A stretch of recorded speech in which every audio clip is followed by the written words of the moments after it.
14th, 2025 meeting of the Conservation Commission to order. Review and approve minutes. There are no minutes. Sign bills. One bill.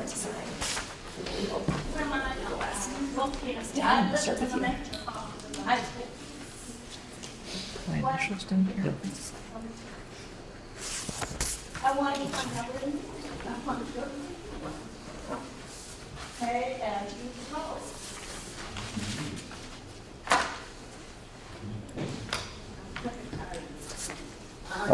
Okay, on to meetings and hearings. The first meeting we have is an RDA. Okay, notice is hereby given in accordance with the provisions of General Laws, Chapter 131, Section 40, the Town of Shrewsbury Wetland Bylaws and Regulations of Shrewsbury Trails Committee, 100 Maple Ave, Shrewsbury, has filed a request for determination of applicability for regular mowing and maintenance of an existing grassed area for trail purposes at 0 and 315 Prospect Street. Is there anybody here regarding this RDA? The chairman of the Trails Committee was not available this evening. I'm not sure if he had sent someone from his. But it doesn't look like it. Okay. Well, we'll just hold it till, Yeah. if he shows up, it's opened, and we'll hold it, and if he doesn't show up, we'll hold it till next month. Okay, we have another RDA. Notice is hereby given in accordance with the provisions of General Laws, Chapter 131, Section 40 of the Town of Shrewsbury Wetlands Bylaw and Regulations that Jennifer and Donald Brown of 4 Jamie Lane, Shrewsbury, Mass. has filed a request for termination of applicability for replacement of and expansion of a deck at 4 Jamie Lane. Hello, Hi. would you like to come up to the microphone? And just state your name. My name is Jennifer Brown. I reside at 4 Jamie Lane. We currently have a wooden deck that's 10 by 24 feet, and we're interested in replacing it and actually expanding it to 20 by 24 feet, replacing it with a composite material. The rear of the property has a vernal pool that is on the property behind us, and so the deck would be about 53 feet from the vernal pool, so that doesn't meet the 100-foot buffer requirement for wetlands. So that's why we've applied to see if we can be permitted or allowed to replace the deck. Is the deck going in an area where there's already grass and lawn and whatnot? Yeah, so behind the deck, it's a grassy area, and then it's some trees. And then we hit our property line, and then over the property line in the neighbor's property, there's a vernal. And you said the deck is going to be made of composite materials. Are they going to be footings? Yes, there will be footings. My contractor is here. If there's any questions regarding the footings? What are you going to use for footings? 5 extra footings, 12 by 48 inches. And then what are you going to do with the excess material when you're done excavating for these? Well, we spread the soil. Are you That's what going, it's mean. you're going to spread it in the yard, or you're going to spread it where you're going to? If we can, yes, we spread, or if we need, we're going to take over. Probably best to take it away Right. if you don't need to level anything, because from what Jennifer said, it's all grassed already. Yep. Right. No problem. And Diane?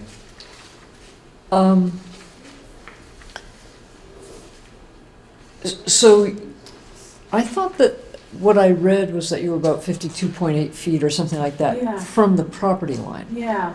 Is that actually from the property line or from the vernal pool? They're done, that's not the same thing. That would be the distance from the end of the deck, the new deck, to our property line. And then the vernal pool is past our property line on our neighbor's property. Right, and how much farther is it to the vernal pool? I didn't measure it. It's on our neighbor's property, but. 10 feet? Maybe like 5 feet or so, 5 just feet? from eyeballing it roughly. So you're very close to that. Okay, but nonetheless, this is already a grassy area and, Yeah. okay. Yeah, I don't have any questions. I have no questions. All right, would somebody like to make a motion? I make the motion that we close the hearing for Jamie Lane. And would somebody like to make a motion for a determination? Would you like to make a negative A determination? negative determination. Yes, I make a motion that we make a negative determination for 4 Jamie Lane for the replacement and expansion of a deck, And with a condition that they remove the excess material from the site. with the condition that they remove the excess material. Is there a second? Second. All there in favor? Aye. Aye. So you're good. So in a few weeks, you'll be getting a notice from the office, and you should be good to go. Okay, appreciate it. Thank you very much. Thank you. Okay, one more RDA. Notice is hereby given in accordance with the provisions of General Laws, Chapter 131, Section 40 of the Town of Shrewsbury Wetlands Bylaw and regulations that Theodore Valpry III, 22 Pine Street, Holliston, Mass., has filed a request for termination of applicability, removal of trees and resurfacing a section of a private and construction of a stormwater swale, 24 Tamarack Lane, I'm sorry. Is there somebody here? Yeah. Yes, Yes, Tim. that's right.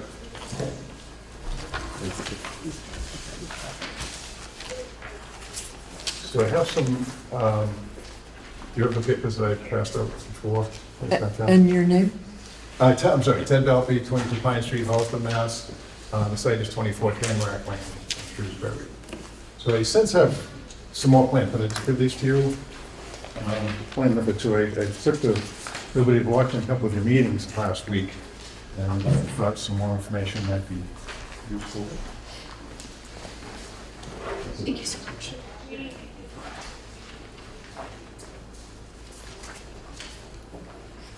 So have you had a chance to read the first? Yes. And the plan that came with that? Yep. Okay, so it pretty much summarizes what I had in mind. Can you just go through that with us, so for everybody to hear what exactly you're gonna do? Sure, just read it. Well, you can read it, or you can explain what you're doing. Yeah, I'm not so good on my feet, so let me just read what I wrote, and that way it'll be clear. Okay, my wife and I purchased 24 Tamarack Lane on 9/11/24 from the Monroe family, who had owned and used this seasonal cottage for 99 years. Tamarack Lane is a statutory private way, which means it's open to the public to traverse. However, it's maintained by the abutting property owners. The town plows it. There's a new 12-inch sewer main that was installed along Tamarack Lane, I think in 2015, I'm not sure, might have been before that. In order to maintain a gravity sewer, the main was not buried very deeply in the 150-foot section across from our lot. Instead, they mounted over it to protect it from freezing and from damage. As a result of that, all the runoff from the road now no longer flows to the east, which was away from the lake. It used to go into the woods, be absorbed, and then return to the lake by way of groundwater. Because of this mound, it now all has to go directly to the west into the lake. So I've witnessed runoff from that lake. Let me just read again. All runoff from about 170 feet of this road, and some from the end lot, number 28 to the south, that all flows towards our driveway and then westerly to the lake. During rainstorms, I have witnessed silt from the road being carried to the lake and flooding in my neighbor's yard under 20, as well as some water enters under the space under our cottage at times during heavy rain, wind, or snow. The town plows this road with a large front-end loader with a plow. When the ground is not frozen, this plow often peels up gravel from the road and deposits it on lot 28 to the south.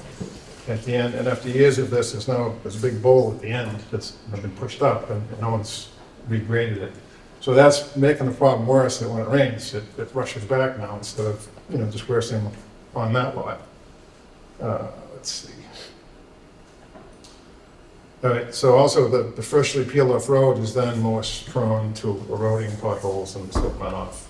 This is a problem in the rest of Tamarack Lane, but a lot of the rest of Tamarack Lane has been resurfaced with this T-base, and it does hold up much better. So we'll have to do this section with that. All right, so I'm proposing at my expense to resurface this section of Tamarack Lane with ground asphalt, sometimes called T-base, to a depth of 4 inches and compacted. Much more stable than what is there, less prone to plow damage, very little silt content, and allows some water to be tracked into the ground. To manage the runoff as it flows down my driveway, instead of flooding the neighbor, I want to remove 2 large oak trees that are shown on the plan, create a swale along the lot line, approximately 30 feet long, 2 to 3 feet wide, a woven liner under a 2-inch rock to prevent erosion.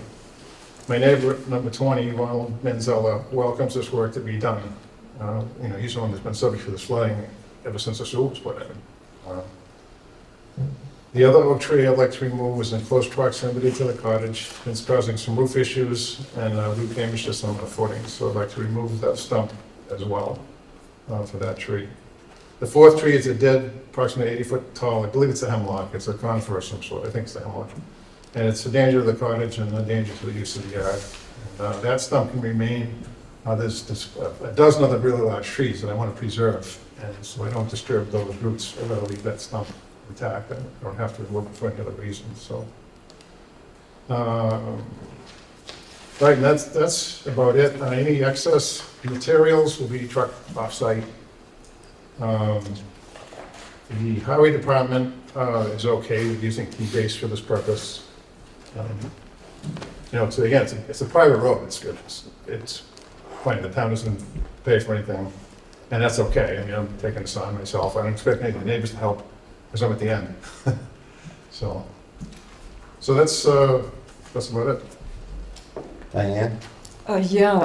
So we went today to look at the property. Yeah.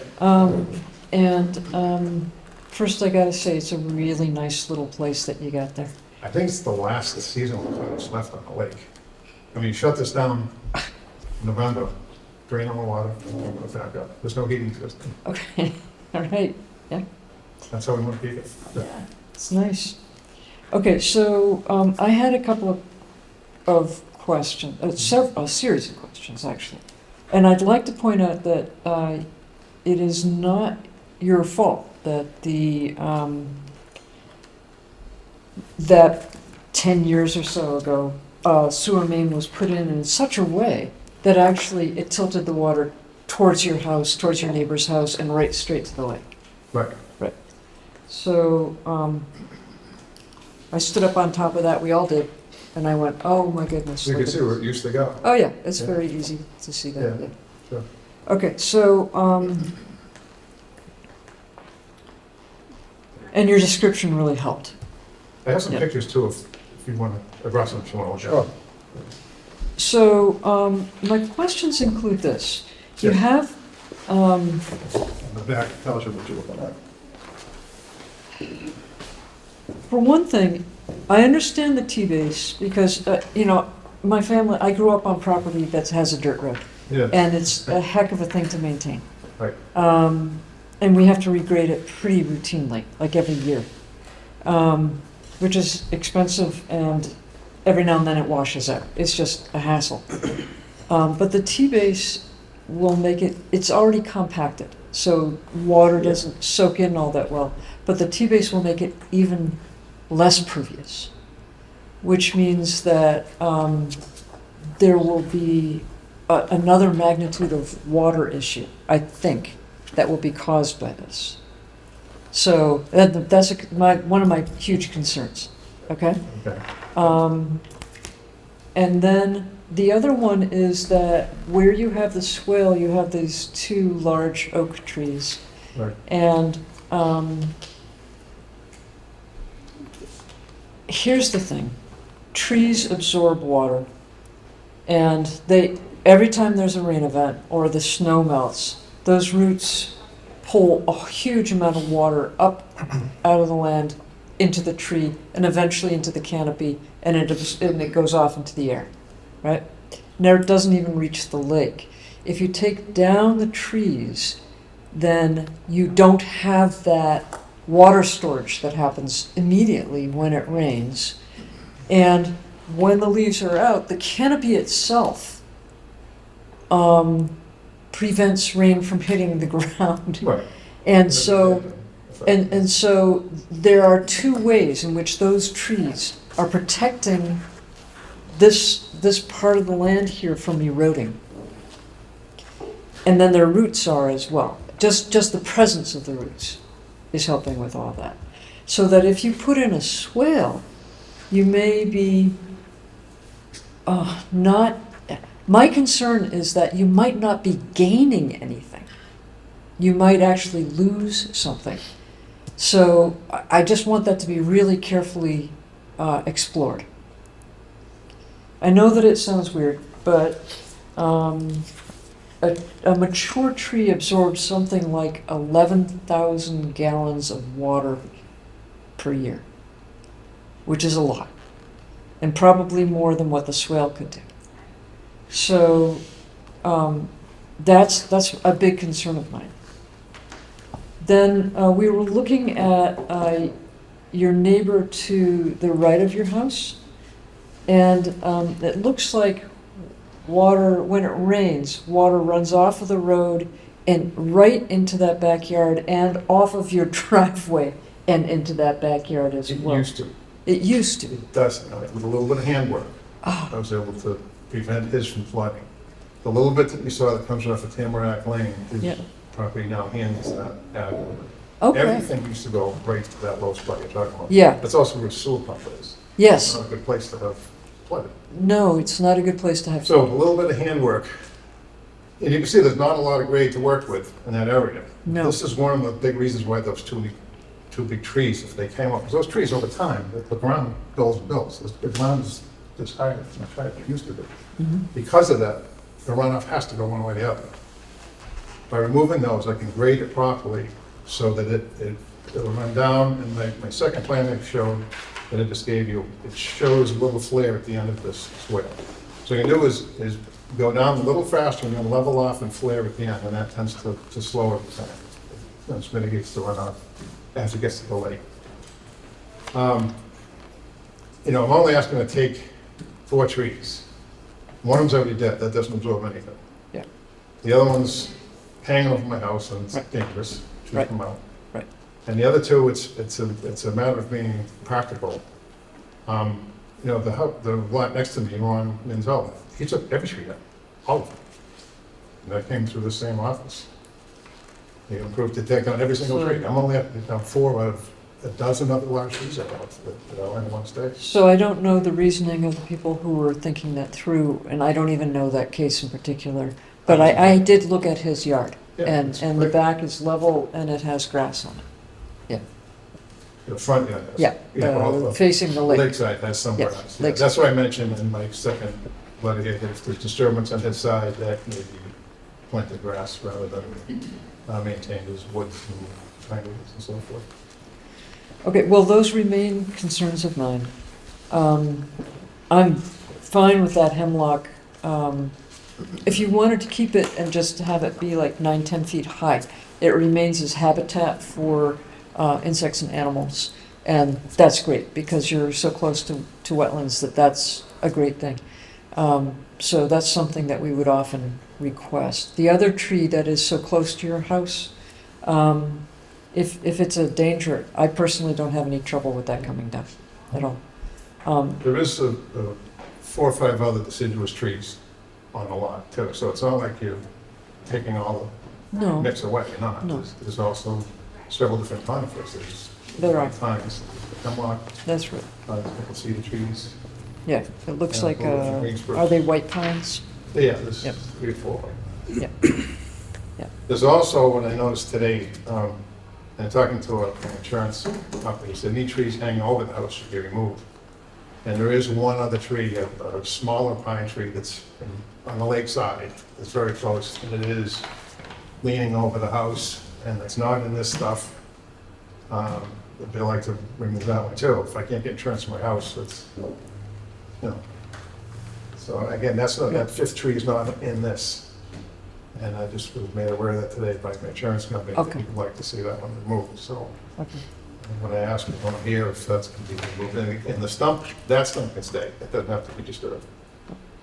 Okay, all right, so at any rate, those are concerns that I have. Otherwise, the idea of a swale, if it were farther away from the lake, uphill, right?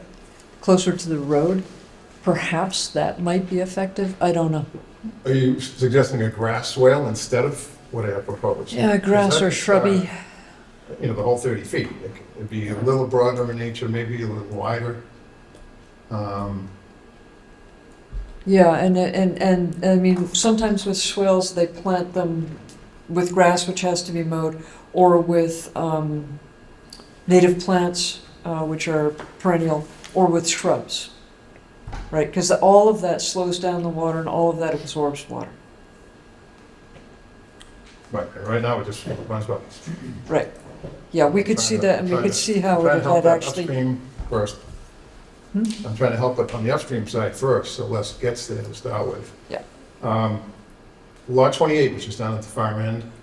Yeah. I talked with the owner down there, and he's fine with regrading those piles that have been pushed up. Right. If you don't have an issue with that, that can be part of the project as well. I know So, it's not my land, but again, I talked with the owner about it, and he gets it, and says, you know, they come down every year and they push it all up, and nobody pulls it back. So in that aspect, would you, is there excess material there that you would remove, or would you grade it into the roadway? Yes, actually, what we do is pull it back within his lot, pull it back in such a way that disperses on that lot, instead of all funneling down to this one place. but wouldn't that make the curve of the land so that it goes even more down towards your lot? No, you could actually split it so that about half of it stays there and half go where it goes now. Yeah, You know, every little bit helps, you know. every little, Sometimes you get a, you know, heavy storm, and it doesn't matter, everything washes out, it happens all over the place, you know that. You know, if I could run a pipe under the sewer line right. and put it back where it was before, Right. that would be wonderful, but, That would be ideal. And that was my first thought, is just drill a hole like this, well, you know, a if diagonal. you get the okay from the sewer department to be that close, the problem is the grade of the sewer pipe is up very Yes. close to what the road is. Yes, My house is just high enough, I was able to get, it's a new sewer tight, I was able to get it tightened by gravity, whereas my neighbor still has a pump to lift it up. oh, okay, Yeah. right. So there's one less septic system on the lake, by the way. but- One less septic Sometimes system is a yeah. good thing. So, I'm not in a position to know if the sewer system would do something like that, but that would actually be the ideal solution. Yeah, this, you know, But we can't discuss that, it's not part of this. No, it's not part of it. So, I think all we can do is discuss what's presented to us tonight and what he's added. A pipe underneath the sewer, I think that's, you have to talk to DPW. oh, yeah, I mean, I that's couldn't probably a just big. do that. I think they may be concerned about freezing, although it's a 12-inch pipe. So the questions that Diane has are valid. Do you have more questions? No, I don't. Bob? Okay, the only question, the only concern I have is that you're talking about, you know, you're worrying about the water now, and then when you put all that T-base down, the velocity of the water coming off there is gonna be a lot more coming by your property, because looking as you're gonna come all the way to the back where all those stumps are, you're not gonna disturb those stumps that are sticking up on the side of your house, correct? I'm sorry, sir. There's stumps, there's like I mean, all the roots are sticking up, they're above your house, you're not gonna dig those out, are you? Which tree are you talking about? The If one- you go down the right side of your house, Yeah, the two trees with. not the swales? tree, I'm talking about the stump right between the back of your house and those trees you're cutting down, there's roots sticking out of the ground. Are you going to disturb those roots at all? The ones related to the trees I cut down, yeah. Well, these are up. The trees that I want to save, no, I don't want to touch them any more than I need to. So the question is though, is if you look at the water off the back of your house towards the water, there are roots that are Sure. 12 inches above the ground sticking up. Are those going to be touched whatsoever? No, not the ones that are in the trees that are, within the trees that are staying. Where your T-base is going here. Okay, you've got down the side of the house, correct? Yes. Okay, right in that area, there's stumps. stumps, there's roots. Living tree. There was, my understanding is, beside the two houses, almost directly between them, there was a large white pine that was taken down sometime years ago. And they grounded it.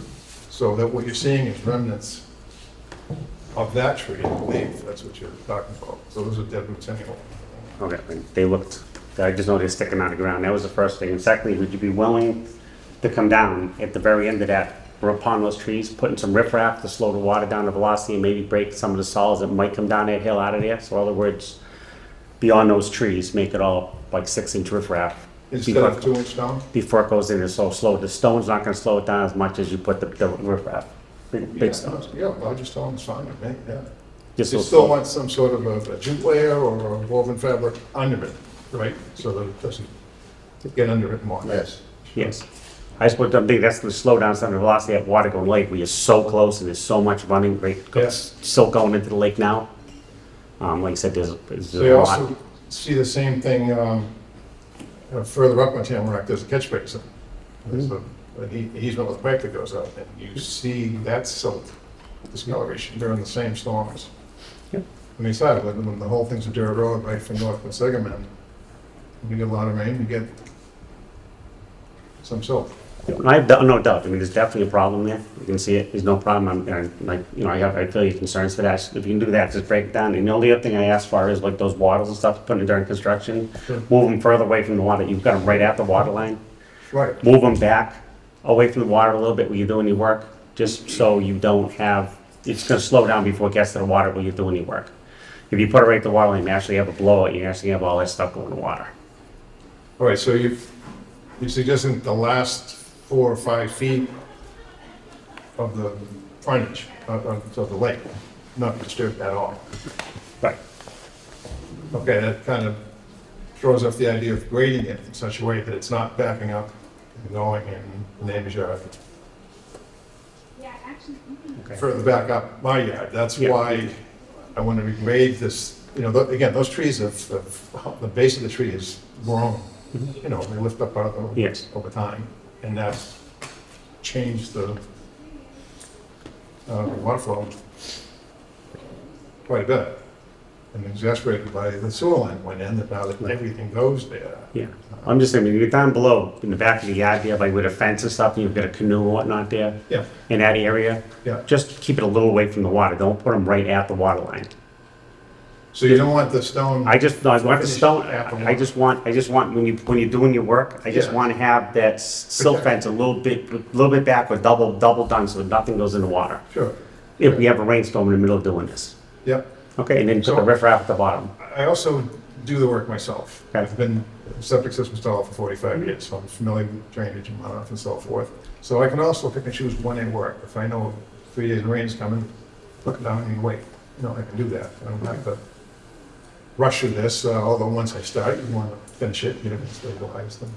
And I can also do one project at a time. I can do, that one tree up by the house. I can do that, get the stump out, stabilize it, finish that. That's one project finished, and then go to the next and so Okay. forth. So, No question I have, thank you. I want to do it all in the summer. I don't want to drag it on, but, Yeah, that's all, thank you. So just to get some numbers sure. to your drawings here. Yep. So the swale you have marked in yellow or orange, is that approximately 40 feet, It's about 30 feet long. 30 feet? Yeah, And then the hash mark is probably another 30 or 40 feet? the blue hash mark, yeah, Right. that's all T-base. Right. So that's driveway now, with a material that's pretty stable, but that's also has that old pine stump from, I don't know how long ago. That's underneath, and that's part of the grading issue too. So I want to, fix all that grade all along here. And that's another 30 or 40 feet. I'm just trying to put some numbers Yeah. to this, so when somebody goes out and looks at it, they have an idea what, there's. Yeah, I would estimate, yes, this is about 30 feet from that. And you can see the small part that's already hot top, that's Correct. expected to remain. And then, I don't think we can do much more than what's listed on this plan. I know you'd like to grade the end of that road, but I don't think I don't know if we can allow that. It's not part of this filing. We'll have to ask Aaliyah that. So the gentleman has asked, over the Let me years, see how far that is from the water. so just scaling it, it looks, Outside like the buffer zone. I Oh, don't, it's within the buffer zone. it's around 60, it's just scaling it, it's around 60 feet. Yeah, everything's We within. might, if we were to approve it as part of this filing, we would probably want to receive a letter from, the Trotter family. The Trotter family Yep. saying, hey, we're cool with this. Okay. But not, Yeah, just moving their dirt around, they're not there at all. No, you're right, it's not Yeah. their property, you know. Yeah. They're talking about it, he says, yeah, I mean, it says, Yeah, so if he would be, it might be a condition that the Toronto's submit a letter, saying, sure. right away. All right, and then the grading in front of your properties in number 20, that's around 30 feet as well? Approximately, yes.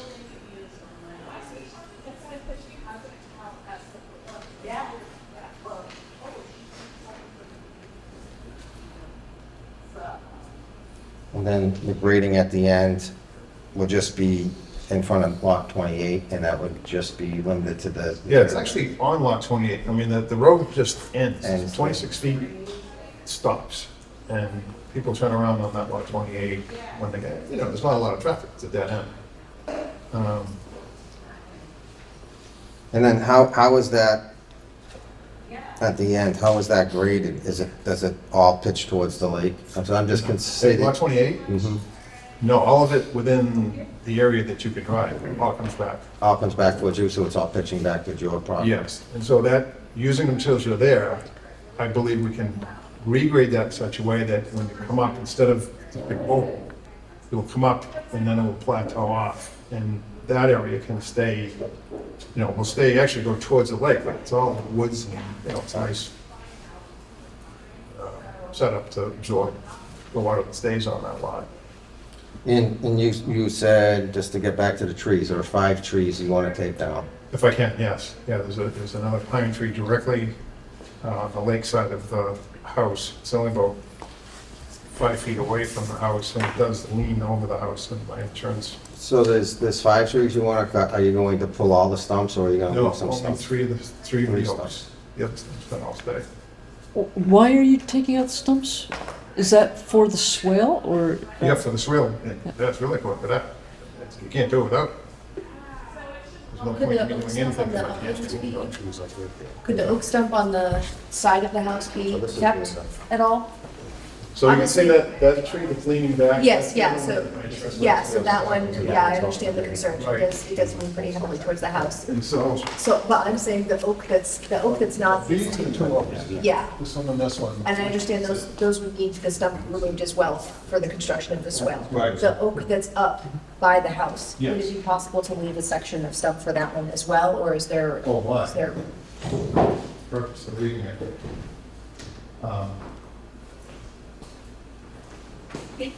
I would rather take it out. Just, I can, there's no need to keep it. That's where your swale's going, correct? What's No, that? he's that talking. where your so swale's this going? is the. No, so those two that we just pointed out, that's what the swale is. Right, and then the other tree is, The other one, I'm showing those pictures. right. So why can't you leave, if you're taking the tree down, why can't you leave the stump on that one? If you're not Well- going to keep your grading.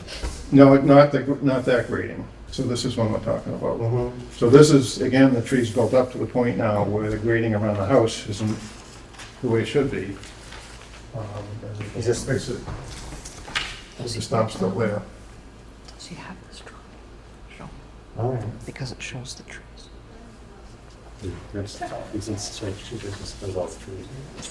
Uh-oh. All right, well, I think we've discussed it. Does anybody want to make a motion, or do you want to discuss what you want to do with the trees, if you want to leave the trees? So let's get, because this is an IDA, so we need to vote on it. I did have, I'm sorry, to Go ahead. ask a question. You said the liner proposed is permeable? Yeah, it doesn't have to be. Okay, I just want to make sure, so if the liner is being installed to the end of the swale, we do want to allow some infiltration before you get to the lake, because you don't just want it obviously the riprap and the stone will have slowed that motion. Sure. But we don't want it to continue into the lake, we want it to seep into the ground. So if it is an impermeable liner, you want to discontinue it before the lake so that it has space to, Yeah, the whole thing can be permeable. yeah. The idea is just you don't want to get under Yeah, it, you start want it washing. to, yeah, instead of out. continuing on, yeah, Sure. so I would recommend to the commission a permeable liner or something that would allow that water to infiltrate, because that yeah, the point will be that it'll be slowed down so that it can get into the ground instead of running off. Right. And then, yeah, if you were to pull it back, is there an opportunity to flute out that end a little more so that it can kind of run over the, Yeah, rather than pulling a straight line to the lake. Yeah. If you drop down a little more first, and then level and flare at the end, it tends to slow everything. Yeah. It dissipates, wider and slower as the lake. Again, you get a 100-year storm, and yeah. that's what the bigger riprap is, what you're suggesting would be better. Like a 6-inch riprap. It looks more industrial, but it does function better. Definitely slow it down. It's gonna break that, it's gonna take some of that, anything coming down, it's gonna break that soil up, or any silt coming out of that before it gets to the water. All right, so we have an idea, let's cut down 5 trees. Yeah. 5 trees, out of 5 trees, you wanna remove 3 stumps. 3 stumps, yeah. He wants to build a swale approximately 30 feet long by 24 inches wide Yes. and with 6-inch stone with a permeable fabric. Yeah, I may go a little deeper to use the 6-inch riprap, only so they can be placed. You can't put 6-inch stone in a 5-inch base. But other than that, yeah, you're saying. And then you want to put 30 feet of T-base approximately in your driveway area. Yes, And then you want to put 30 feet of T-base in the road to the north. in front of the base, between the lot 20 and 24. And there's about 100 feet to the south. So Okay. the total cubic yards of T-base is about 40. All right. And then lastly, you want to grade in front of lot 28, which we would need a letter. Right? Yeah. Sure. And when you grade that, you're going to try to keep it flat, you're not gonna pitch it all towards the water, you're gonna try to just make it towards, Yeah, Seems out. it's, or push it it was more ta- towards you thought the the, whole area was tabled off at some point years ago. I think there was, gravel was probably hill. Some of my lot hadn't tabled off in a similar fashion. But since then, because of the plowing, it's been pushed up. There's a lot up there, there's a lot at the end of it. No one's has pulled it back. So the material should be a gravel type material. And there's no head built up. Whatever water lands there, it doesn't take off. There's nothing higher than that that's running into it to wash it out. So, I'm not really too worried about that lot 28 washing anywhere. So, All right, So any more I'm discussion? confused about how I can vote on this one when these are approximations and I can't actually see what's going to happen. Well, he's going to, on the plan, he's going to, and where it's marked in orange, it's going to be 30 feet of swale. The way it's designed here, it goes all the way to the lake. Correct. right. Yep, there's 30 feet of swale, and then there's another 30 feet of T-base material. and And then here, there's, No, I see that. I see. just can't even see it, but here, it's gonna come right here, and this is all gonna be the 6-inch rock, okay? No, I can't see that.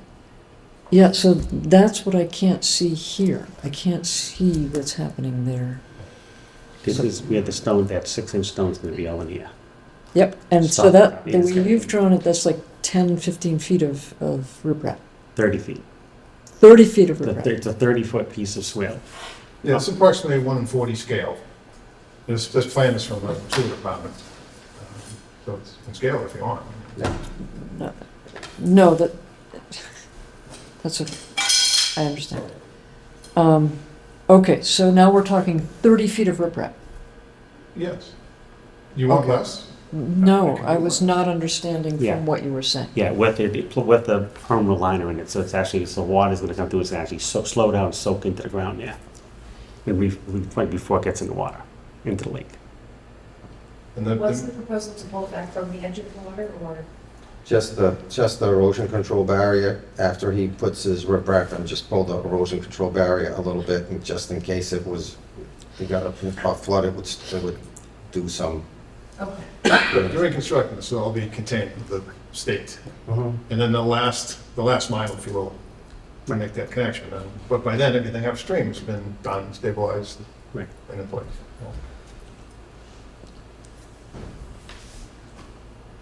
Any more questions, Diane? No, I don't have any. Would somebody like to make a motion on what we've discussed? Okay, make a motion, we agree with this, Issue with negative determination? negative determination With the following with the conditions. with the following conditions. First, you would put in 30 feet of swale, 24 inches, approximately 24 inches wide, 6 inches deep, with 6-inch stone in there, Foot deep. foot deep. Okay. Okay. 30 feet of T-base down the side of the property, Okay, 30 feet to the north Yep. of your property, 100 feet to the south of your property. About 40 cubic yards of T-base, yes, okay? You're going to remove 5 trees, yes, take out 3 stumps, yes, do grading. Okay, and you can do the grading at the end with the permission from the owner of the property, Mr. Trotto. At the Yes. end, you're gonna grade out that dirt and bring it back and do it. I don't think I missed anything. That's it.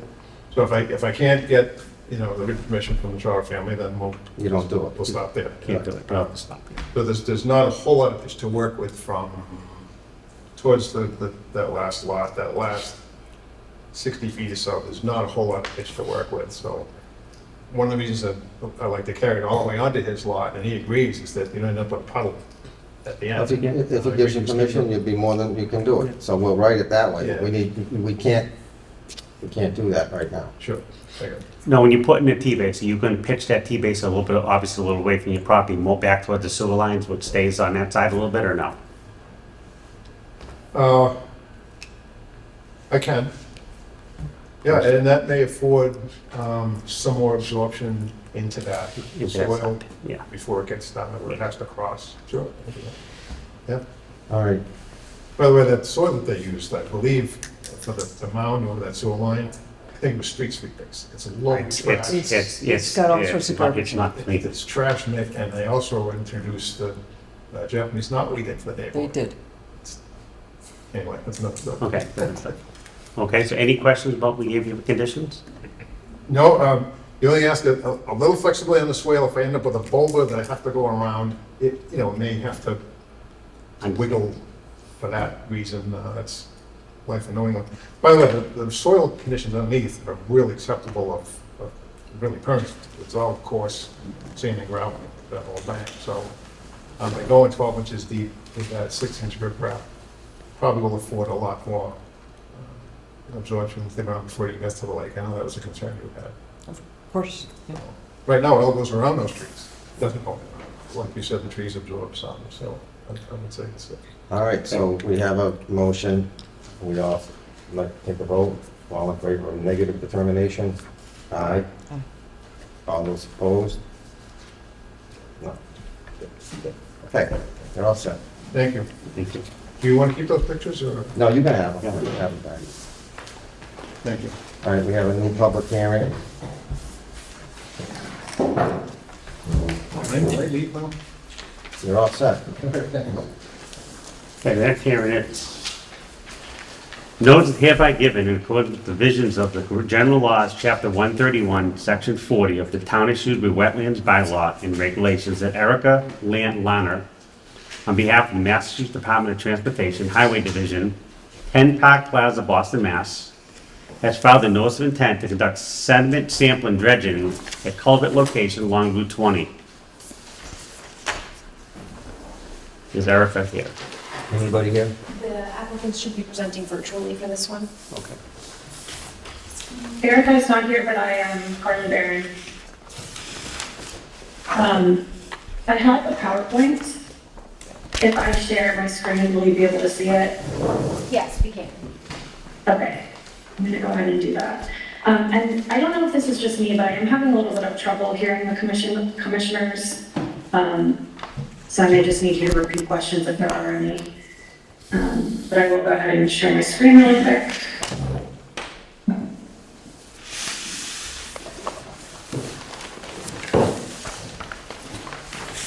I'll basically let you do something special.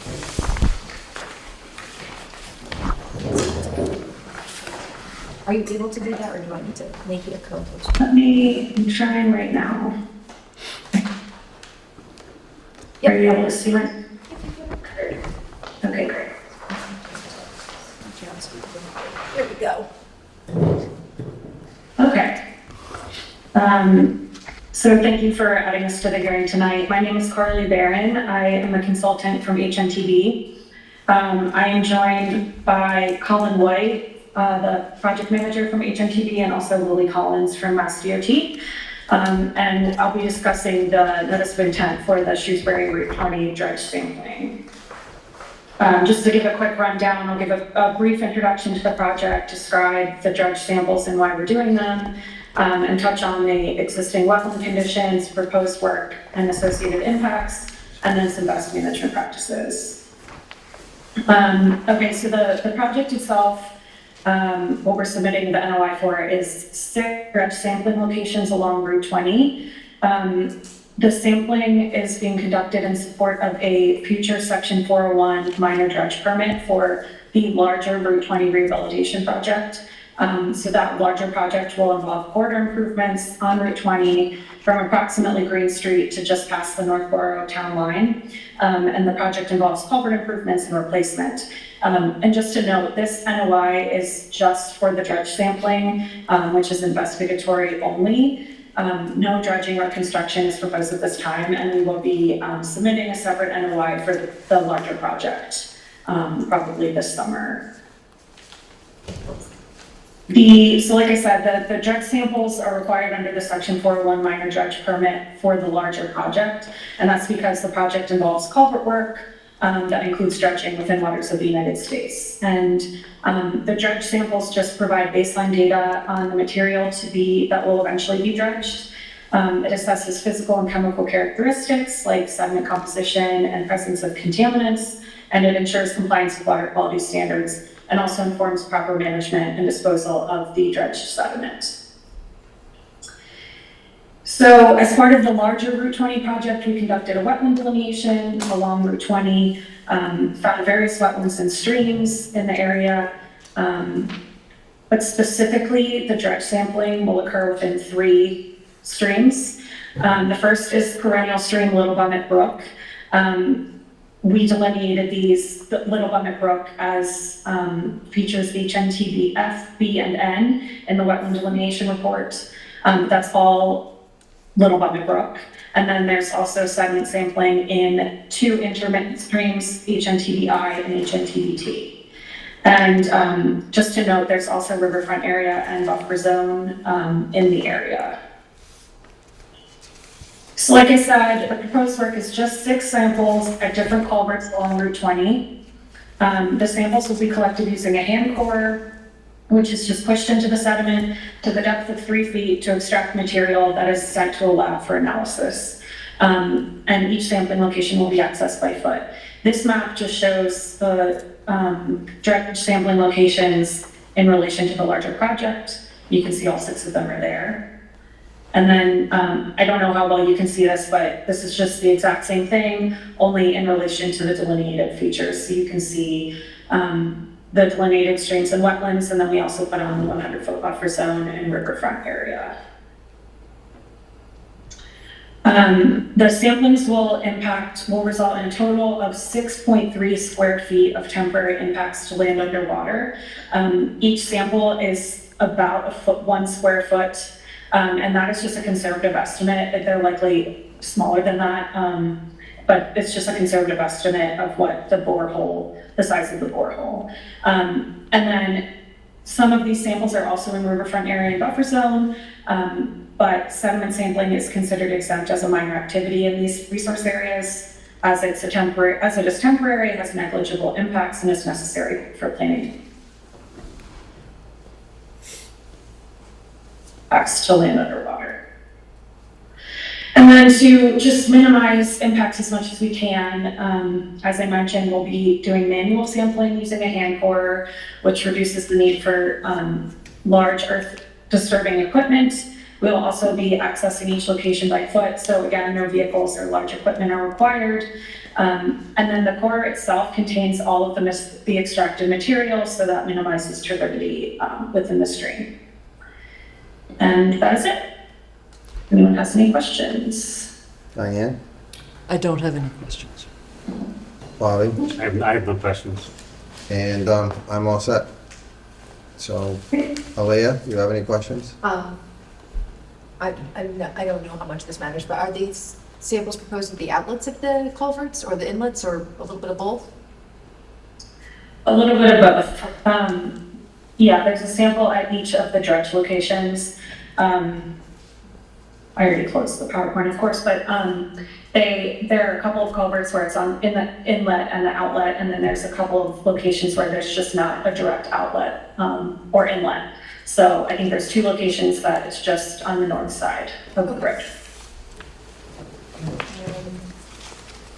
And then I would recommend a special condition relating to just making sure that it is hand tools are being used. I don't believe we have a DP file number for this NOI, unfortunately, no. Okay. We typically will not close without a DP file number in the instance that they have any comments. So, yeah. Okay, I can look into that. Yeah. Interesting. And I'm sorry, I couldn't hear the condition that you mentioned. I would recommend to the commission a special condition relating to just using to confirmation that those hand tools will be used. Gotcha. Okay, and will we need to wait for another hearing to close once we get the DEP number, or will you let us know, or how does that work?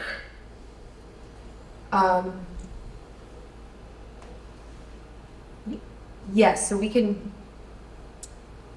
close, I don't imagine the DEP will have a whole lot of comments related to this project. You could close the hearing tonight and not issue an order until we receive the file number. Well, why don't we just wait till the file number, Okay. and then next month we'll just close it.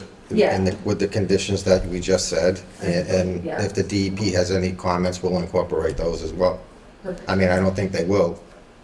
I mean, it's very minor. Yeah. Yeah, so I think we will just continue this, we would recommend that the hearing be continued to our June meeting. And then I cannot imagine the DEP will not have given us a file number at that point, but if we're getting close, I'll get in touch with them. Okay. And see if there's any hold up. Okay, so we will not get the order of conditions until after the June meeting? Yes, yeah. Okay.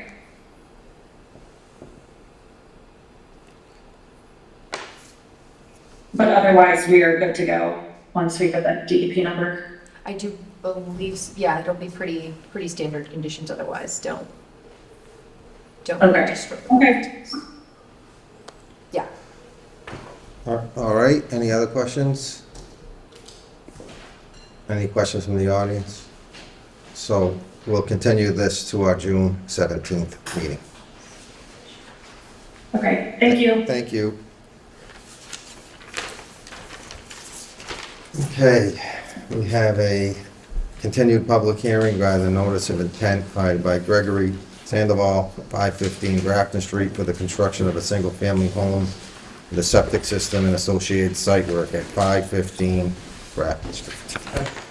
Thought there was one other item before us, but, It has been continued. oh, okay. Didn't want to make it take longer than it had to.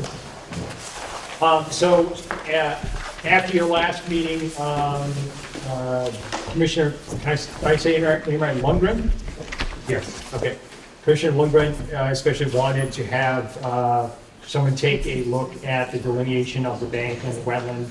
Art Allen of Ecotech eventually went out and looked at that, and I believe he was satisfied with the delineation of the bank and the wetland, but he had several things that he wanted added to the plan.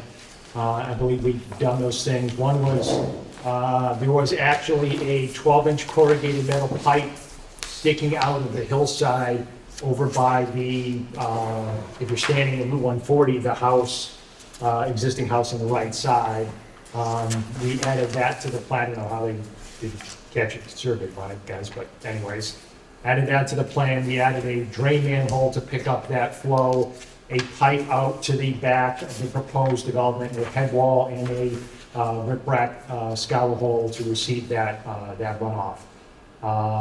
He also asked that we make several changes to the construction sequence, specifically calling out certain things, which we did add as he suggested.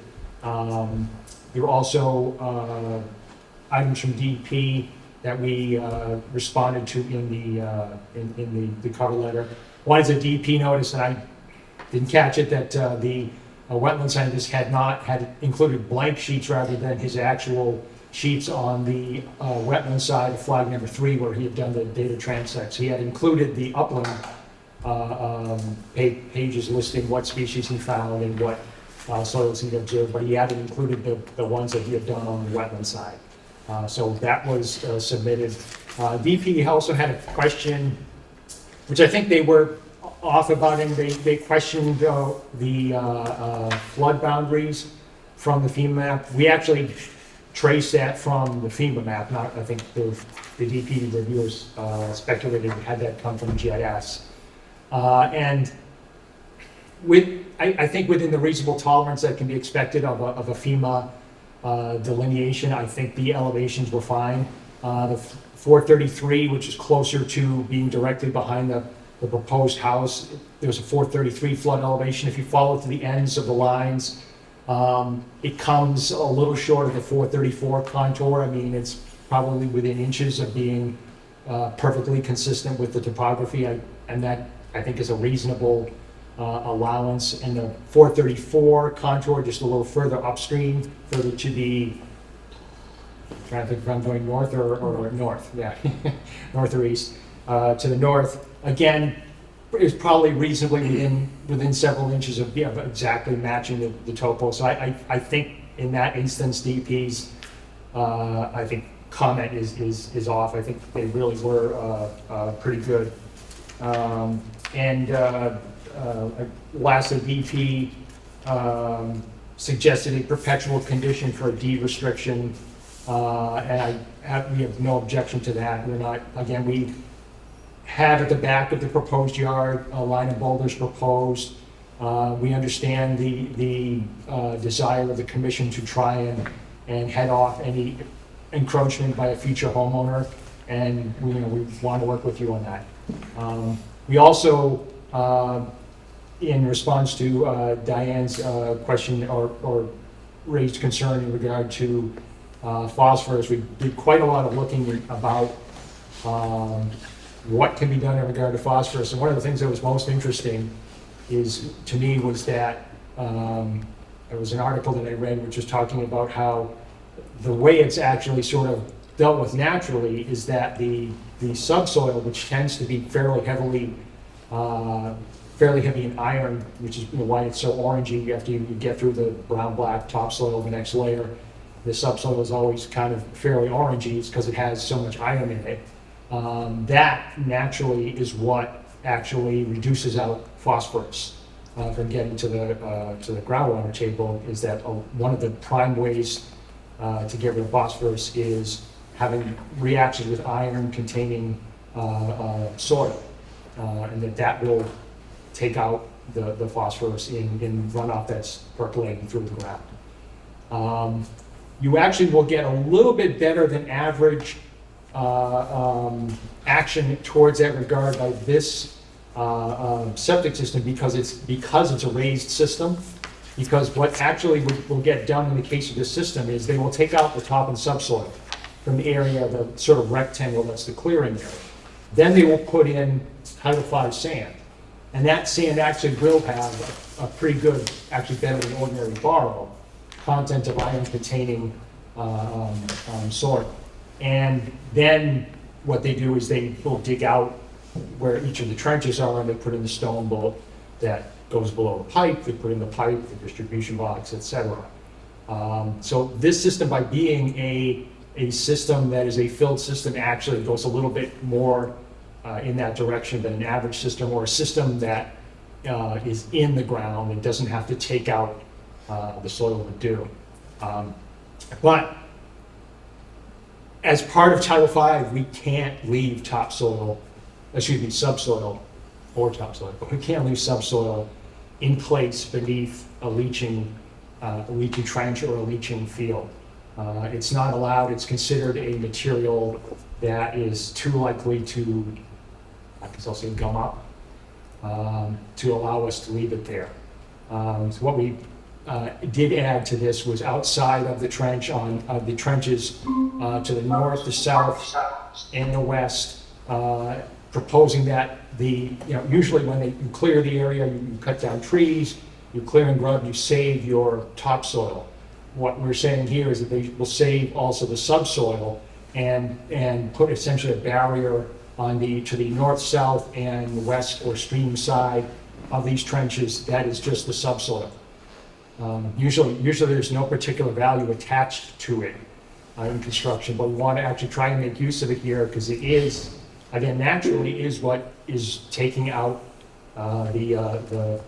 any phosphorus from runoff that's starting to percolate into the ground. So we hope to get at least a little bit of effect, positive effect from that. We hope to get better than average effect from the fact of this being a filled system. And again, just this system is 230 some feet from the stream itself. And again, which is a good distance, and a couple times the Title V minimum.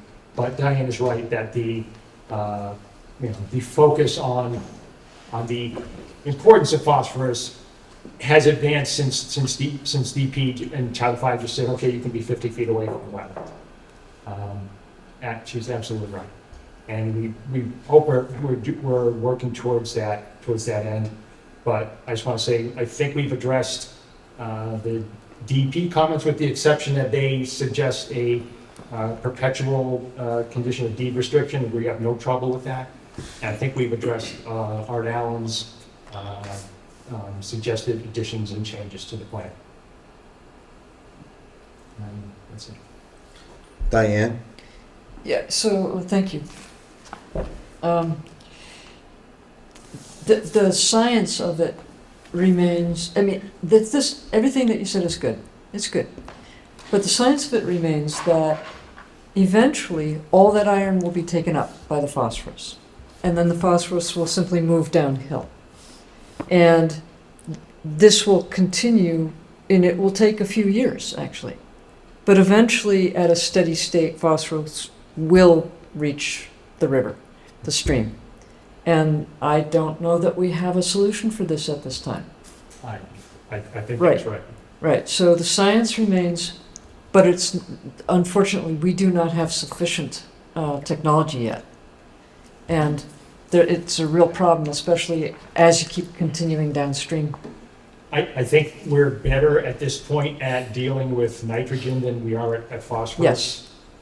Yes. As you're suggesting, there's really not a great, because after the meeting, I started looking around, Googling everything, septic systems. And it seemed like the few things that there were available were somewhat odd systems that were trying to get your wastewater to contact various media where they had some iron involved to again get it to sort of strip off the phosphorus.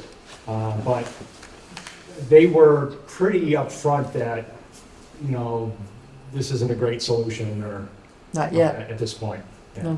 No. So thank you very much for doing what you can. Welcome. Bob? No, it sounds like you addressed most of the stuff, my stuff, so we're good. I'm good. Alea? Yeah, I had a question about, I wasn't sure if the project fell into the Blackstone, because I know they have released their draft FEMA maps at this point, but they have released new maps. So maybe DEP was speaking to the updated flood maps. Oh, I don't know. I just went from the FEMA website. Yeah, it can be very difficult to access. Typically, the Conservation Commission does observe the most up-to-date thing that has been released, even if it is in its draft state. But it can be complicated to find those draft maps. I will be comfortable closing with what I proposed, but I will double check just to see, and can send you a copy of the draft map, just to see if it's changed dramatically. And it would have to be pretty dramatic. Again, just I think we're talking about a 4,000, let me get the right number, a 439 basement floor, and behind there, the map from FEMA elevation of the 100-year flood is 433. So that, we are 6 feet up. She only is probably right, that they may have updated it some, but that would be a very. Yeah, it would be pretty substantial, and we didn't see a whole lot of, fortunately, one of the risks that Shrewsbury does not encounter much is flooding events like other towns in Massachusetts, so, at least probably in this area, it would not be a major concern. So yeah, that would be that, and then I think the only other things we're seconding the special condition for a deed restriction for land disturbance, and then also, I'm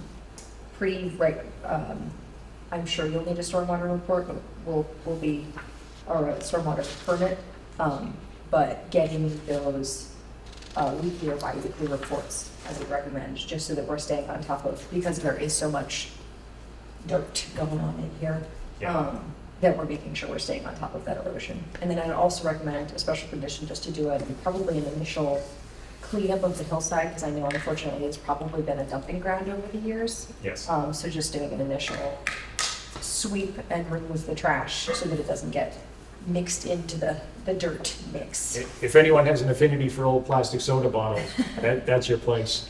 Or tires. Maybe. Yeah, I think there's a couple of paint cans too. Yeah. Like the, But Leah's right, we will have to file for a stormwater permit. We'll also will have to file with DEP for a permit, DOT, excuse me, I believe, to. oh yeah, for a cut into that roadway. I don't know. That's not Mass Road. No, yeah, It's a sorry, town road. that's a town, yeah, Route 140 is a town-owned thing. Town road. Town-owned You're road. lucky. So, yeah, no Gosh. DOT for you, so You sorry. just hit the lottery.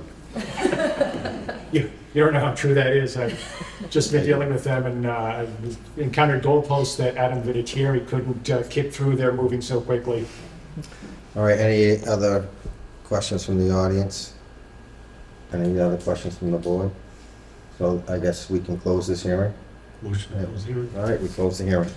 Thank you for your time. All right.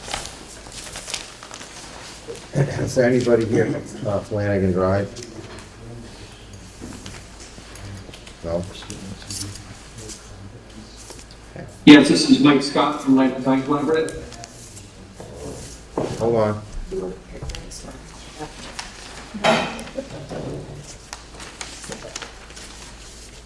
So they're here for Flanagan Drive.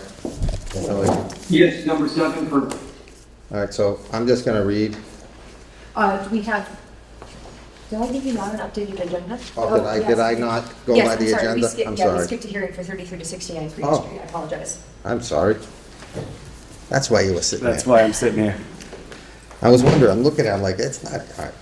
Continued public hearing regarding notice of intent file of Essex Betray on behalf of Pulte Homes of New England LLC, 1900 West Park Drive, Suite 180, Westboro, Mass, for the construction of 150 multifamily residential housing community and supporting amenities and infrastructure at 3369 Green Street. Good evening. Good evening. Thank you. Did you guys give me updated hard copies of the? Not of the plans yet, no.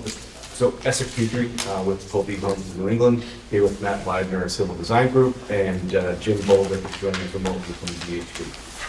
We have not updated the plan set yet, but we're waiting. We haven't got the EP number yet, so we want to look at comments. We also have, we're still with planning board right now. I don't anticipate any comments that are gonna result in significant plan changes, but we figure we wait until everything wraps so that everybody's got one final say to the plans. But we were here tonight just to discuss the comments that we received at last month's meeting, just so we could kind of wrap that piece up. Again, we're waiting for our DP number, but hopefully, unless there's additional comments or questions, we can move this forward. So just to touch upon, we had a few minor comments or a few comments the last meeting. One was related to the change in square footage or linear feet of the bordered vegetated wetland along South Street as a result of the third-party reviewer. We updated that number, sent to Leah a few weeks ago. And then additionally, one of those, another comment was related to how we were getting our sewer line from the South Street townhomes over to the rest of the parcel. It was requested that we get to directional drilling. We've since done that. We went out on site with a contractor, identified that we have plenty of space to make that happen.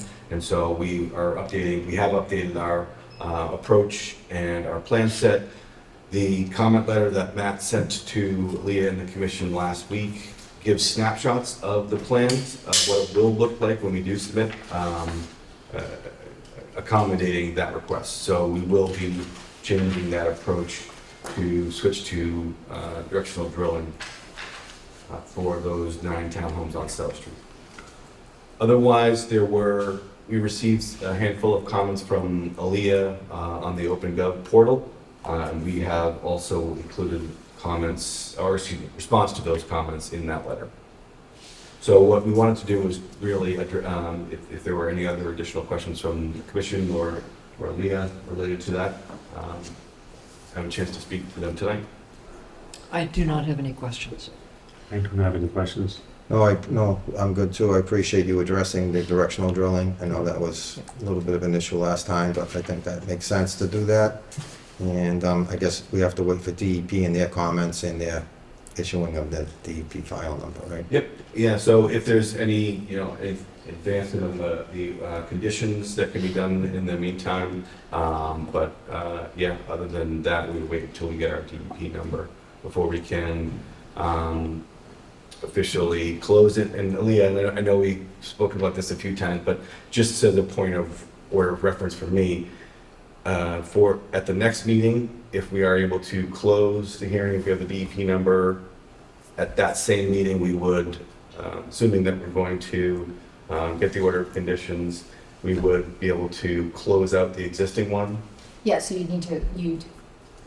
upon receipt of a DEP file number, hopefully, so I did speak to DEP regarding this project today, so it should be, it seems like it will be issued soon. Great.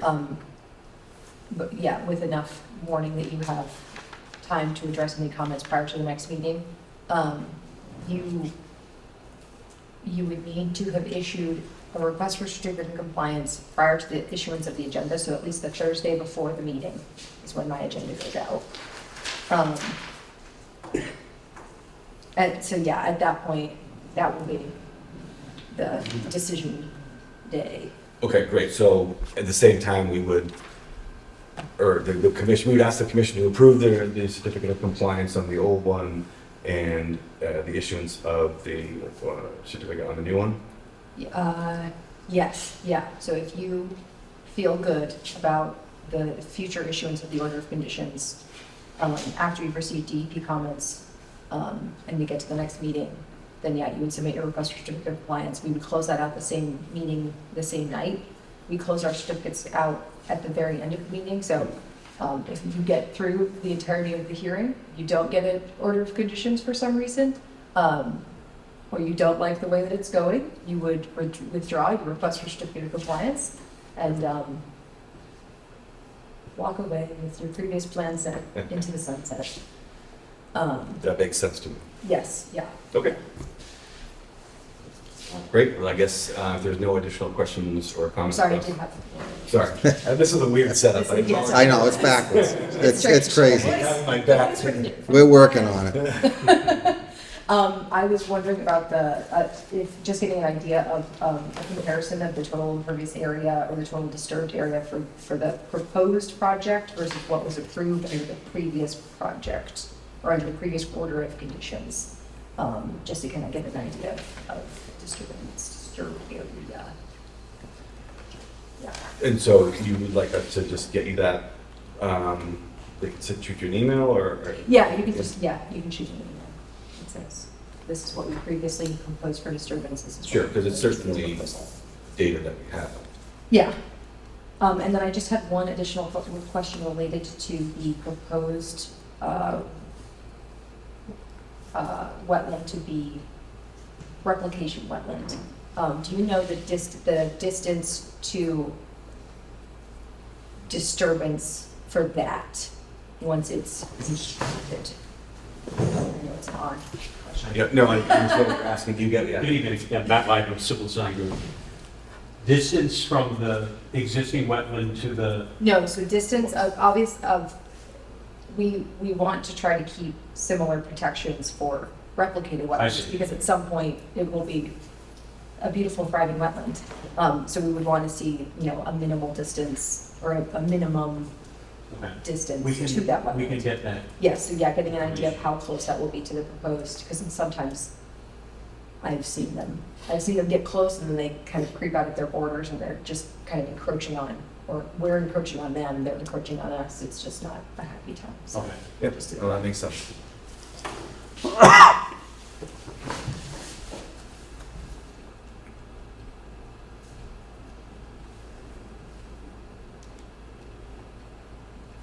I think that's all the questions I have. Thank you. Okay.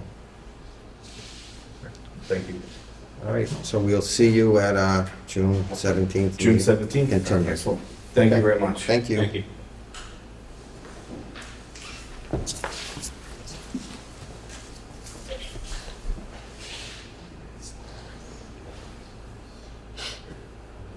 I think we're getting into confusion about how this project compares to previous ones. Obviously, the local issues have been issues we're doing all certain times. Is there anything that we can do to help with that? Please let me know. Yeah. Thank you. I think we're all set. Okay.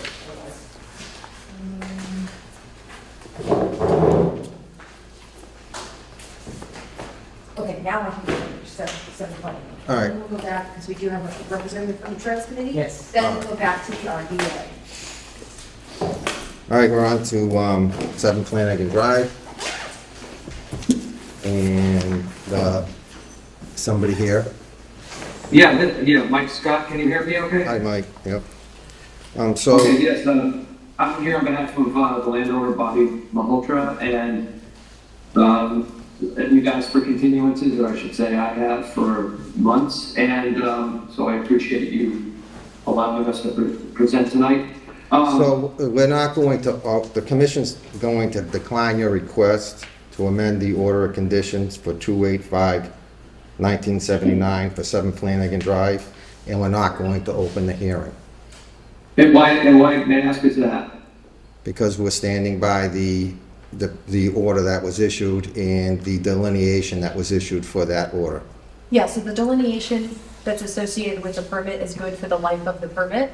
Once Yeah. once the permit has been issued, that delineation cannot be altered, so Well, so I guess I respectfully disagree with that. First of all, I'm not asking for the wetland delineation to be revised. We're asking that the commission consider the data that demonstrates there was 5 days of no flow during a non-drought period. That's what we're asking. And Mr. Malhotra could file for a certificate of compliance, and we can file an RDA to restart the process, but I was kind of hoping to short circuit that. yeah, so unfortunately, I think, so, We're not asking for additional alteration within any resource area. We're asking for the commission to find that their original determination that there was a riverfront area based on the USGS mapping is inaccurate. And as the regulation at 310 CMR 1058 states that in the event that that's true, the commission shall find that the stream is intermittent. That's what we're asking. I understand DEP has issued an opinion that the data that was supplied falls in a drought period. I contend that's not the case. I think that's evident from the map itself as well as the published minutes and action by the secretary of the EEA. So that's what I'm asking. And again, when the project is complete, and as I understand the house is complete and the town, I included an as-built prepared by another engineering firm, Waterman Design, or WDA, where I worked for many years. Their surveyor certified the location of the building. It's per the design. So the site's stable. Mr. Malhotra could file to a COC request, and once received, could file an RDA. Again, I'm just hoping we could short circuit that process and that you would at least consider and discuss this request, because I suspect it will come back to you. So that's my ask, and I understand your position. If you prefer we go that route, I'll advise the client accordingly. yeah, I think that would be the preferred route, to issue a certificate of compliance for the project and then file a new filing. I'm not sure an RDA would be sufficient for a declaration of intermittent stream status. Well, I guess, okay, well, we'll look into that, but I would say that it's asking you to find that you don't have jurisdiction, which in my opinion is absolutely what an RDA is about, but we'll certainly look at that. Yeah. Okay, well, thank you for hearing me.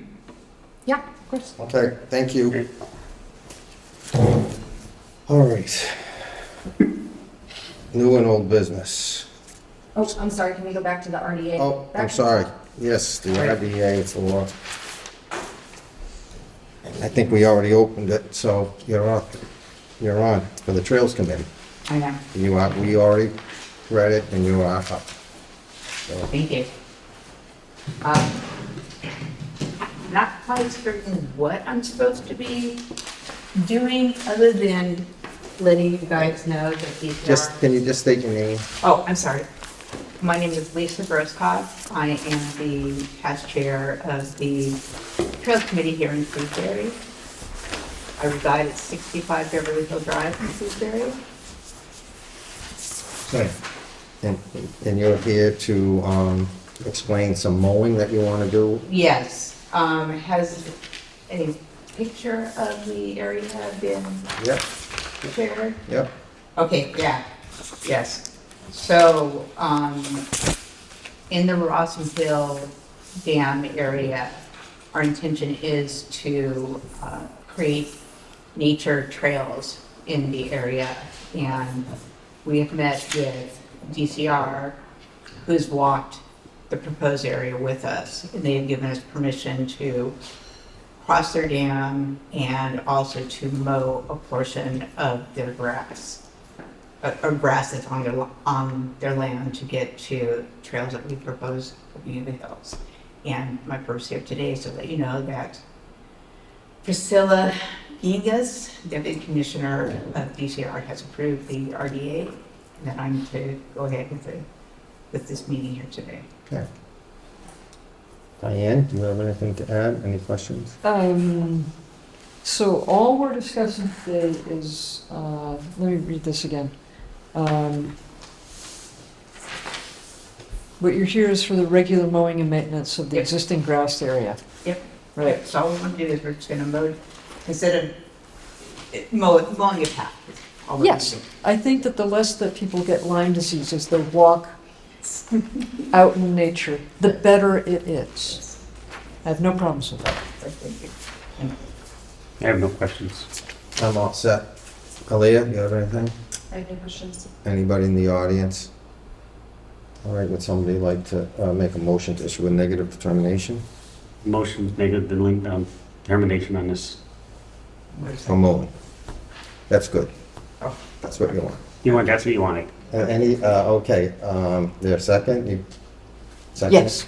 All there in favor of a negative determination? Aye. Aye. You're all set. Thank you. Thank you, I appreciate it. Very fast. All right. Now we're on to certificates of compliance, or we're on to new and old business. Here we go. All the RDAs are all set. I guess we have one that's closed, is 515 Grafton Street. Somebody want to make a motion? I'm sorry.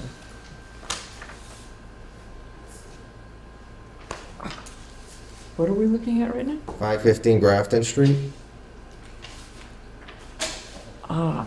Would you like to discuss the stuff conditions prior to Conditions. the motion? Yes, the conditions that we're gonna put on there. They're fine by now.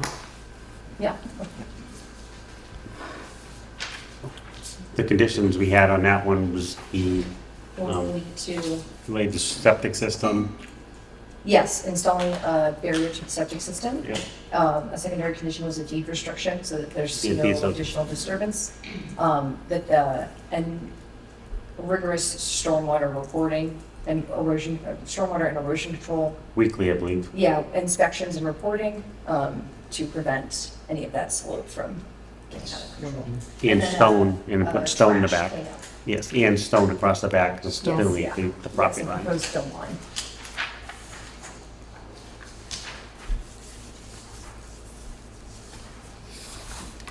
I would, somebody like to make a motion with those conditions that we just stated? Second. Okay, I make a motion that we approve this with the conditions of, to be a deed restriction. They're gonna put the storms, strenuous stormwater conditions of watching how the erosion control and stuff like that with weekly reports. They're gonna put a stone line in the back. There's going to be some sort of barrier in regards to the septic system to prevent phosphorus from coming across the disgust of the Title V letting into it, so. I think that was it. And cleanup of the slope And prior clean to up- and clean up construction. the site prior to construction. All right, that, has there been second? Second. All there in favor? Aye. Aye. All right. I guess that's all we had with those, correct? Yep, that's it. So now we're on, all the other ones, no, everything else we couldn't close, I believe. Yes, yeah, correct. exactly. Yeah, there should be one order of conditions Yep. to sign and then 3 reports. Correct. And the signature sheets are right here, Diane, I'm gonna have you get us started. All right, so now we're on to certificates of compliance, 332. Yes, so I South have Quincy. one certificate of compliance for you this evening. It is 332 South Pennsylvania Avenue. This proposal was for the reconstruction of a single-family home in the area. That reconstruction has been completed. There was, from the as-built, there were 2 small areas where additional patios were installed. The additional patios resulted in about 100 square feet of additional impervious area.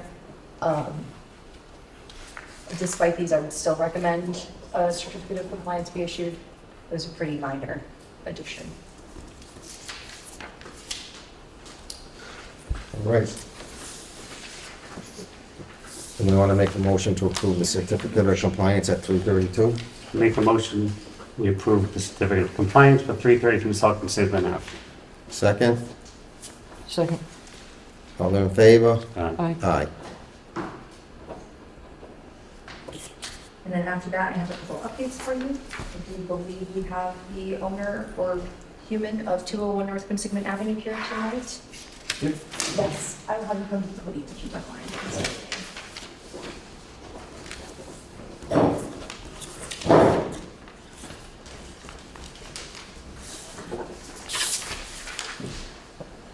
Hi, how are you? Good. Will you state your name and address? Yeah, my name is Steve Lucer. I live on 164 Wayside Inn Road. I'm the GC for a house, single-family residential house being built at 401 North Salem. All right, so can you tell us what happened over there with So cutting it of started trees? out as a simple, expedited process to prevent branches that had broken off and were suspended in trees. To contract the gentleman to go out and get those branches out of those trees so they didn't fall on the neighbor's property or any of the guys that perhaps wandering around the site. And we came back to the site, he had chopped 5 trees. Was it something that we intended? Was it something that was required, requested? And there's no explanation as to how we went from trying to protect someone from getting hit from falling branches and to get the tree stopped. So are these trees all within the resource area? They're less than 25 feet. Yeah, right on the Yeah, wall. they're Probably from the- within the 15-foot buffer area. Yeah, yeah, it's right on the water's edge. So what other things, anything else happened there on the site other than that? As far as infringement upon conservation area, no. No, they were left clear instructions just to remove what was there that was dangling. And as I said, we're a little bit shocked when we came up the next day and stuff was topped. Do you have like a plan of this? So I don't really have, I'm not proposing anything. This is just something I kind of sent this over to you. It shows kind of on the plan presented by Jarvis for where the house is situated. You can see there's some annotations there about where the trees were removed. And then Leah went out and she kind of walked the site and kind of just reviewing with me what she observed. And then I mentioned that there was a couple of spots that I thought we could maybe do some proposed planting. But this is not a request, it was just some brainstorming. Didn't really know what I'd be required to provide today. And then on the back page, the second page, on the second page, I went through the list of approved species of plants that could be used that are considered native. So this is something that, depending on availability, the nurseries, some of the different items we think about planting to replace some, or at least mitigate what was done. That's the only other work, that's, where would the, yeah, we're probably gonna need some sort of a plan. Sure. Showing exactly where you're gonna put these plantings and, how they're gonna be situated. And are the stumps all still in place for these trees that were cut? They were topped. Top, so They were topped. So they're topped like 15, 20 feet up. Yeah, there's no logic to what this guy was thinking.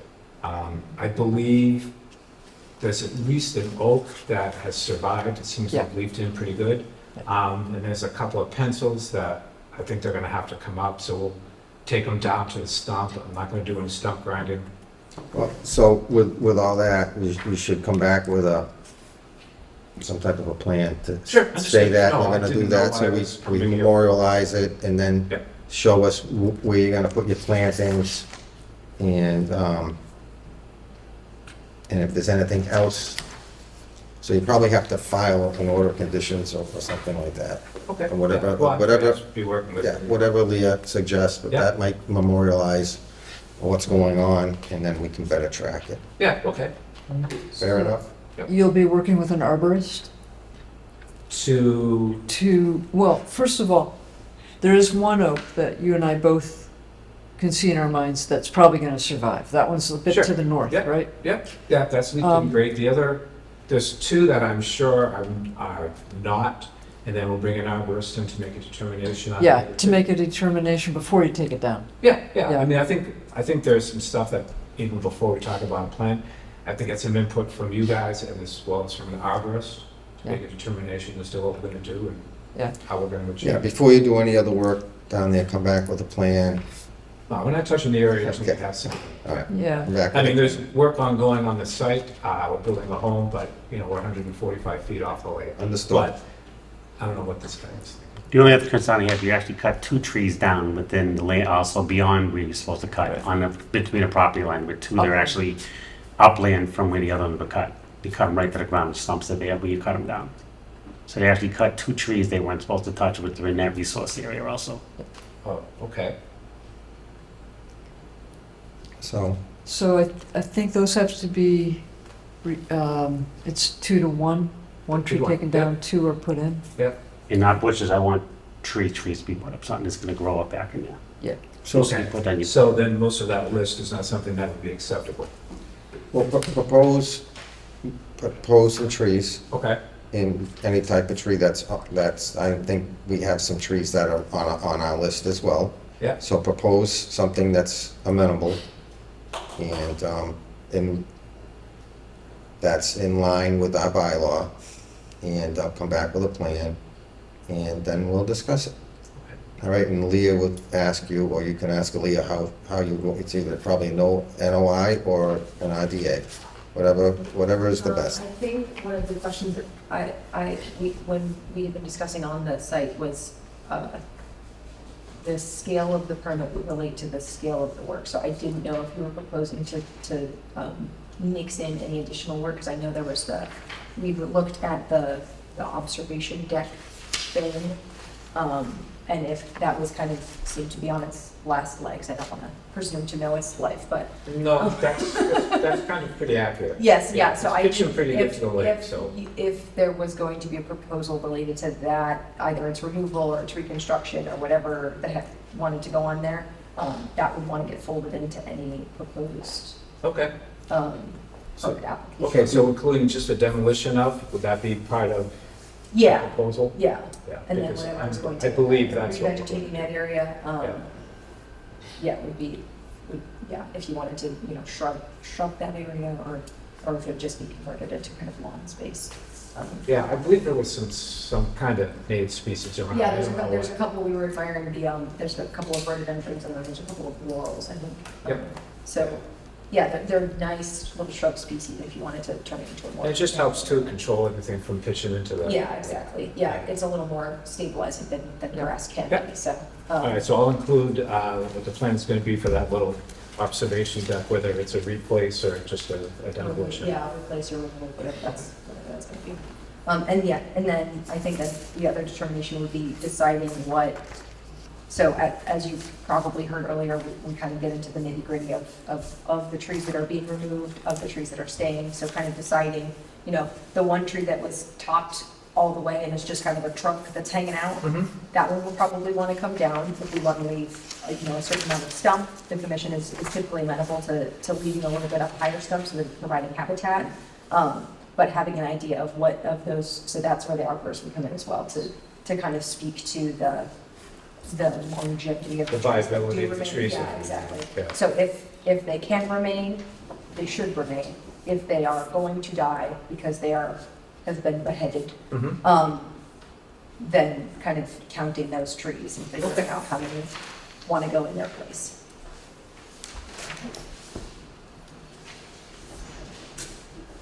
And then, yeah, I think some of the, we would highly recommend some of the species on this list, but yeah, they are probably smaller species, so if you wanted to, you know, a native grass lawn, you could implement some of these grass species, but then, yeah, picking a couple of larger, a couple of tree species. It does look like you included a few, so those would probably be fine. Yeah, I think the intent, and kind of reviewing with people, the intent is to get something that has some flowering. Yeah. Which is probably evident that I think there's one evergreen on the list. Yes, and it's an especially beautiful evergreen, so. Yeah, and it's the least desirable of the people that are interested, but, yeah, that's fine. We'll do what we need to do to remediate what was done. Okay, well, thank you. Yep, okay, thanks.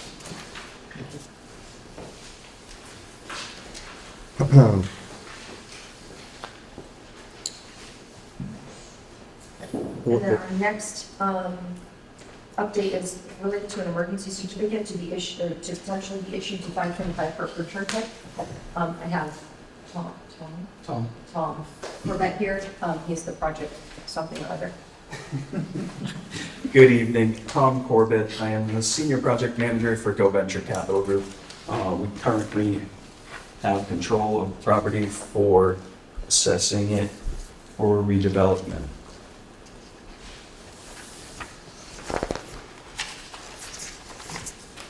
So just to give you a little background, we're working with the landowners on a redevelopment opportunity. So we're kind of here at stage one, where we've been observing the property since about December, when we gained site control on the parcel. I've been there a dozen times or so since then, and I've taken note since day one that this impounded water is potentially going to become a problem, and I've been documenting the time, as you can see in the pictures that we attached, different times of year, one being December, and then again in April after we started getting all that rain, and then most recently the 6th. So, are you familiar with the site? That's the Tenella property, correct? Tenella property, correct, yeah. So behind the restaurant, there is a pond. And it's bifurcated I by... have to recuse myself from this. Okay. So that, I have to recuse myself from this, I can't discuss this. So do we Okay, so have a we'll have, quorum on this one? So we won't have a quorum. We don't have a quorum. Okay. I just realized I can't. Of course. So we have to stop. What do you suggest? So typically in the issuance of an emergency certificate, we often issue them in the field and then have them ratified at the next meeting. It sounds like in this instance, we can have the members available. Permit it should they agree with it, because typically I will issue if I feel there's a we've got, there is a need to issue a permit. I would recommend that an emergency certificate be issued for this project. So in that instance, you could hear the thing, and then at the next meeting, when we do have enough members, it could be, the emergency certificate could be ratified at that point in time. In the interim, under your steadfast guidance, I could issue the emergency certificate and have it ratified at the next meeting, if it is amenable to the commission. Yes. Yeah, we'll listen to it. Yeah, it's We'll listen to what's going on imminent. and then go from there. I mean, we really can't vote on it. It was explained to people. We can listen to what you have to say. And Understood. Totally. Yeah, so just to rewind a little bit, I've had site control on the property since December, several site visits, just notating the level of the water of the pond. There is a access road that bifurcates the wetlands to the east and the pond to the west. That was all permitted work back in '78 with the septic system that's involved for the site. So that's what I'm trying to protect ultimately, is I'm trying to protect the access road. It seems the land's been pretty vacant over the past decade or so. There's a gentleman that lives on site that kind of watches over at this point in time. And I think the lack of eyes on the situation have really kind of compounded the issue at hand. So with that said, there has, in this letter here, it goes over, again, several times a year with the flooding. Back in December, I'd say the water was the lowest I've ever seen it, which was still looking kind of high because there still were some trees engulfed in some water. And then from there on, it was winter months, and in came spring, so the spring rain, and April, really all that rain all at once. I was just sitting in the office and I decided to go over there and take a look, and the water was up to the top of the existing beaver dam that's been there for, it seems, years. There is, to clarify, there is no beaver living on site. And the water back in April was high. It was up well into the trees at that point, 15, 20 feet. In some areas right now, it's 30 feet into grassy areas of the lawn behind the home. So really the idea here is to be able to draw the water down in stages, not all at once. I did meet with a specialist out of Barry of the name Tom Gravel. He does a lot of work with Mass DOT and all their beaver problems that they have with their drainage and implementing certain measures in certain circumstances. The recommendations that Tom had, well, first, I guess on May 6th, I did meet Aaliyah on site. She visualized everything that we're discussing here. And the day after, I got in touch with Tom Gravel out of Barry, and he was able to meet me on site that day, and he assessed the property just as we had done the day prior. Just kind of confirmed things. He confirmed that the beaver dam was built long ago. He did not see any recent activities related to beavers, and that there was a beaver hut across the pond from where the restaurant stands today that should be removed as well, per his recommendation. Anyway, I'm open to conversation as to how you may want to handle it with your commission, and maybe that might be addressed later through further development opportunities and cleaning up that area of habitat for future. But stage one here, I'm trying to get a delineation for the wetlands and the bank of the pond, and I can't do that effectively with impounded water on site. And it is severely degrading that access road and really causing the soils to really change on top of that access road. So I have LEC Environmental contracted to do work for the site. So they have been outside to evaluate, and we're kind of on pause until we get this situation of the impounded water really rectified. It kind of creates the basis for the future of the entire property, so we want to get it correct.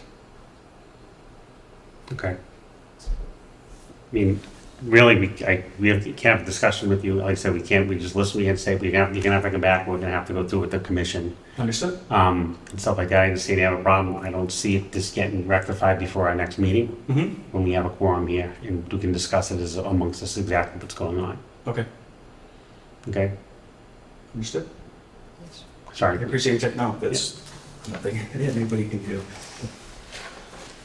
Appreciate your time, thank you. Thank you.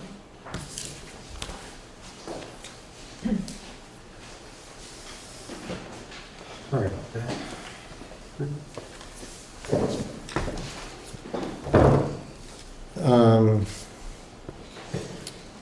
Are we going to discuss 101?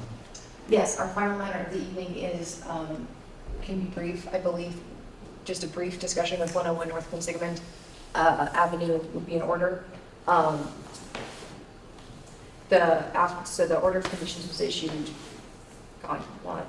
It was issued in March, maybe? I can't remember. A while ago. Sorry, March or the March meeting.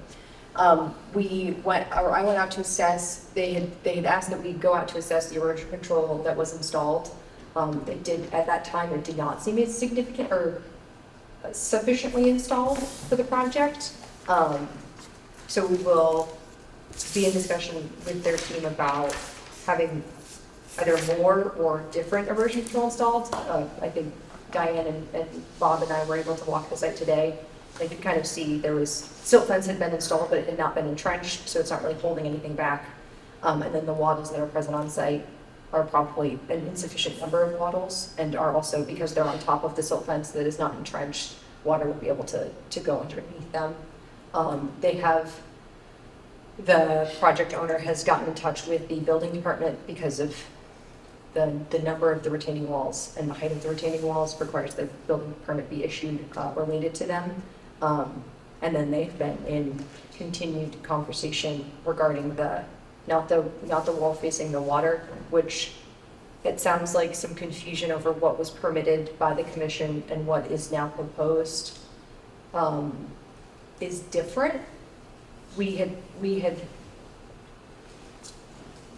per our order, we wanted the stone wall to continue all the way to the abutting stone wall so that additional damage was not done to Miss Ann's property.